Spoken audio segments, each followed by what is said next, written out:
kind of like the one I'm staying in. I get bored sometimes. A room like this has not a lot to offer for entertainment, but for a hacker, it gets a little interesting because that television is not like the television in your home. It's a node on a network, right? That means I can mess with it. If I plug a little device like this into my computer, it's an infrared transceiver. I can send the codes that the TV remote might send and some other codes. So what? Well, I can watch movies for free. That doesn't matter to me so much, but I can play video games too. Hey, but what's this? I can not only do this for my TV in my hotel room, I can control your TV in your hotel room. So I can watch you if you're checking out with one of these, TV-based registration things. If you're surfing the web on your hotel TV, I can watch you do it. Sometimes you see interesting stuff. Funds transfer, really big funds transfers.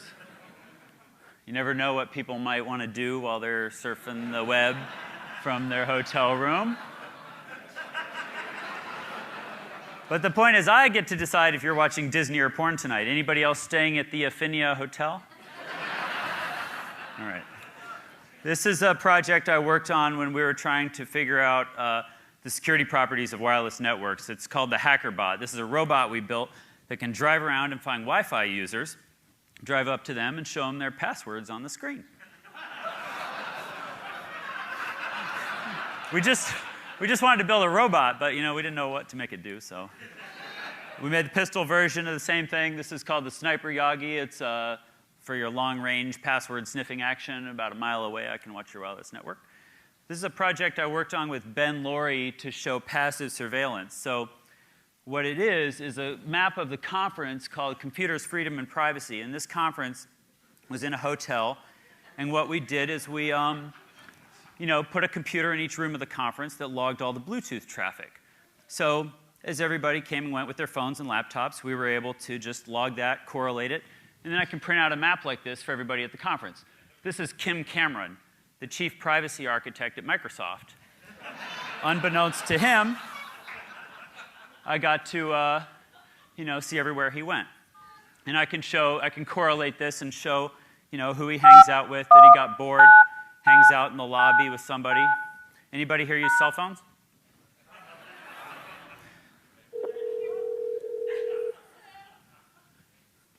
So my phone is calling.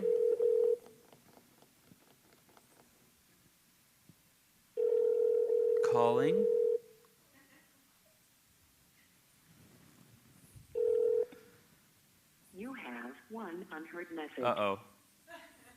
First unheard message. Where do I press? Message skip. First skipped message. Uh-oh. Main menu. To listen to your... You've pressed an incorrect key. You have 2 skipped messages. 3 saved messages. Goodbye. Uh-oh. So we're in Brad's voicemail. And I was going to record him a new message, but I seem to have pressed an invalid key, so we're going to move on. And I'll explain how that works some other day, because we're short on time. Anybody here use MySpace? MySpace users? Oh. It used to be popular. It's kind of like Facebook. This guy, a buddy of ours, Sammy, was trying to meet chicks on MySpace, which I think is what it used to be good for. And what he did is he had a page on MySpace about him. It lists all your friends, and that's how you know somebody's cool, is they have a lot of friends on MySpace. Well, Sammy didn't have any friends. So he wrote a little bit of JavaScript code that he put in his page so that whenever you look at his page, it would just automatically add you as his friend. And it would skip the whole acknowledgement response protocol of saying, is Sammy really your friend? But then it would copy that code onto your page so that whenever anybody looked at your page, it would automatically add them as Sammy's friend too. And it would change your page to say that Sammy is your hero. So in under 24 hours, Sammy had over 1 million friends on MySpace. Hey. He just finished serving 3 years probation for that. Even better, Christopher Abad, this guy, another hacker, also trying to meet chicks on MySpace, but having spotty results. Some of these dates didn't work out so well, so what Abad did is he wrote a little bit of code to connect MySpace to Spam Assassin, which is an open source spam filter. It works just like the spam filter in your email. You train it by giving it some spam, train it by giving it a little bit of legitimate email, and it tries to use artificial intelligence to work out the difference, right? Well, he just trained it on profiles from girls he dated and liked as legitimate email, profiles from girls he dated and not liked as spam, and then ran it against every profile on MySpace. Outspits girls you might like to date. I think, what I say about Abad is I think there's like 3 startups here. I don't know why we need Match.com when we can have spam dating. This is innovation. He's got a problem, he found a solution. Anybody use these bloop keys for opening your car remotely? They're popular in, well, maybe not in Chicago, okay.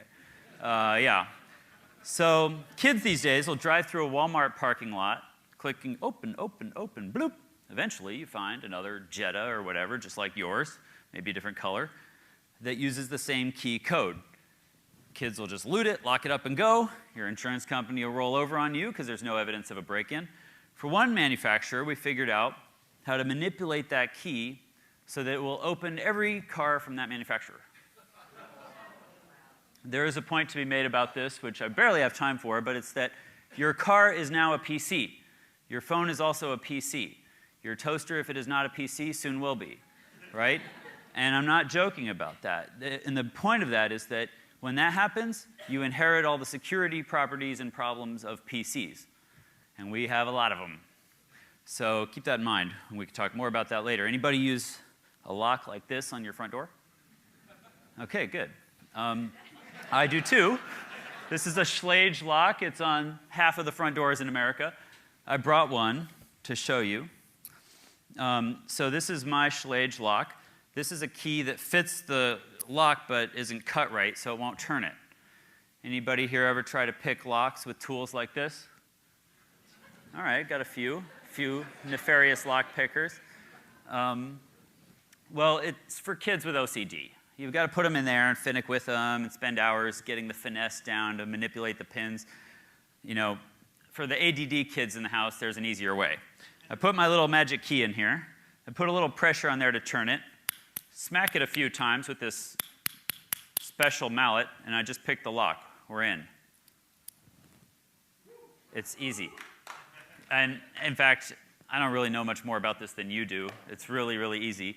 I have a keychain I made of the same kind of key for every other lock in America. And if you're interested, I bought a key machine so that I could cut these keys, and I made some for all of you guys. So my gift to you, come afterwards, and I will show you how to pick a lock and give you one of these keys you can take home and try on your door. Anybody use these USB thumb drives? Yeah, print my Word document. Yeah. They're very popular. Mine works kind of like yours. You can print my Word document for me. But while you're doing that, invisibly and magically in the background, it's just making a handy backup of your My Documents folder and your browser history and cookies and your registry and password database and all the things that you might need someday if you have a problem. So we just like to make these things and litter them around at conferences. Anybody here use credit cards? Oh, good. Yeah, so they're popular and wildly secure. Well, there's new credit cards that you might have gotten in the mail with a letter explaining how it's your new secure credit card. Anybody get one of these? You know it's secure because it has a chip in it, an RFID tag, and you can use these in taxi cabs and at Starbucks. I brought one to show you by just touching the reader. Anybody seen these before? Okay. Who's got one? Bring it on up here. There's a prize in it for you. I just want to show you some things we learned about them. I got this credit card in the mail. I really do need some volunteers. In fact, I need 1, 2, 3, 4, 5 volunteers because the winners are going to get these awesome stainless steel wallets that protect you against the problem that you guessed I'm about to demonstrate. Bring your credit card up here and I'll show you. I want to try it on one of these awesome new credit cards. Okay. So somebody can, do we have like a conference organizer, somebody who can coerce people into cooperating? It's really, it's by your own volition because, you know, okay, so this is where the demo gets really awesome. I know you guys have never seen, what's that? They're really cool wallets made of stainless steel. Okay. Anybody else seen code on screen at TED before? Yeah, this is pretty awesome. Okay. Okay, great, I got volunteers. So who has one of these exciting credit cards? Okay, here we go. I'm about to show your credit card number only to 350 close friends. Hear the beep? That means someone's hacking your credit card. Okay, what did we get? Valued customer and the credit card number and expiration date. It turns out your secure new credit card is not totally secure. Anybody else want to try yours while we're here? Can you install overdraft protection? Beep. Let's see what we got. So we bitched about this, and Amex changed it so that it doesn't show the name anymore, which is progress. You can see mine, if it shows it. Yeah, it shows my name on it, or that's what my mom calls me anyway. Oh, yours doesn't have it. Okay. Anyway, so next time you get something in the mail that says it's secure, send it to me. Oh, wait, one of these is empty. Hold on. I think this is the one. Yep, here you go. You get the one that's disassembled. All right, cool. Okay, I still have a few minutes yet left, so I'm going to make a couple points. Oh, shit. That's my subliminal messaging campaign. It was supposed to be much faster. Okay, here's the most exciting slide ever shown at TED. This is the protocol diagram for SSL, which is the encryption system in your web browser that protects your credit card when you're sending it to Amazon and whatnot. Very exciting, I know. But the point is, hackers will attack every point in this protocol, right? I'm going to send 2 responses when the server is expecting 1. I'm going to send a 0 and it's expecting a 1. I'm going to send twice as much data as it's expecting. I'm going to take twice as long answering as it's expecting. I'm going to just try a bunch of stuff, see where it breaks, see what falls in my lap. When I find a hole like that, then I can start looking for an exploit, right? This is a little more what SSL looks like to hackers. That's really boring. This guy kills 1 million Africans a year. It's an Anopheles stephensi mosquito carrying malaria. Is this the wrong talk? This is a protocol diagram for malaria. So what we're doing in our lab is attacking this protocol at every point we can find, right? It has a very complex life cycle that I won't go into now, but it spends some time in humans, some time in mosquitoes. And what I need are hackers, because hackers have a mind that's optimized for discovery. They have a mind that's optimized for figuring out what's possible. You know, I often illustrate this by saying, if you get some random new gadget and show it to your mom, she might say, well, what does this do? And you'd say, Mom, it's a phone. And instantly, she would know exactly what it's for. But with a hacker, the question is different. The question is, what can I make this do? And I'm going to take all the screws out and take the back off and break it into a lot of little pieces. But then I'm going to figure out what I can build from the rubble. That's discovery. And we need to do that in science and technology to figure out what's possible. And so in the lab, what I'm trying to do is apply that mindset to some of the biggest problems humans have. We work on malaria, thanks to Bill Gates, who asked us to work on it. This is how we used to solve malaria. This is a real ad from like the 40s. We eradicated malaria in the US by spraying DDT everywhere. In the lab, what we do is a lot of work to try and understand the problem. This is high-speed video. We have a badass video camera trying to learn how mosquitoes fly. And you can see that they're more like swimming in air. We actually have no idea how they fly. But we have a cool video camera, so we, yeah. Costs more than a Ferrari. Anyway, we came up with some ways to take care of mosquitoes. let's shoot them down with laser beams. This is what happens, when you put one of every kind of scientist in the room and a laser junkie. So people thought it was funny at first, but we figured out, we can build this out of consumer electronics.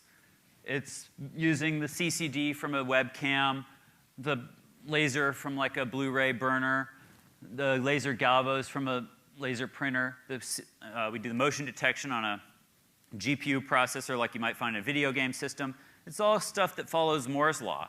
So it's actually not going to be that expensive to do it. The idea is that we would put a perimeter of these laser systems around a building or a village and just shoot all the mosquitoes on their way in to feed on humans.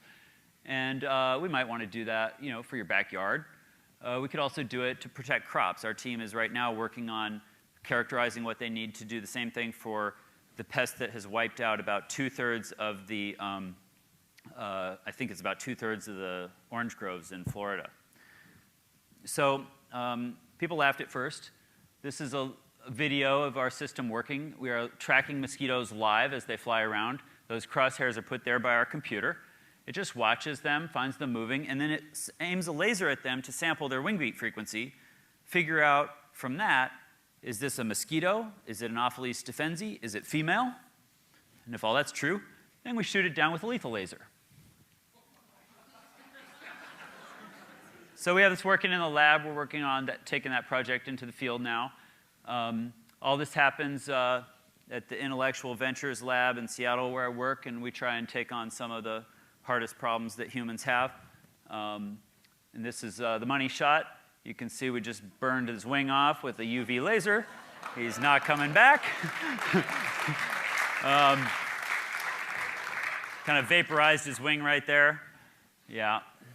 They love it. I mean, never got called by PETA or anyone else. I mean, it's the perfect enemy. There's just no one coming to the rescue of mosquitoes. Sometimes we overdo it. Yeah, so anyway, I'm going to get off stage. This is the Intellectual Ventures Lab where I work. Basically, we use every kind of scientist and one of every tool in the world to work on crazy invention projects. So, thanks.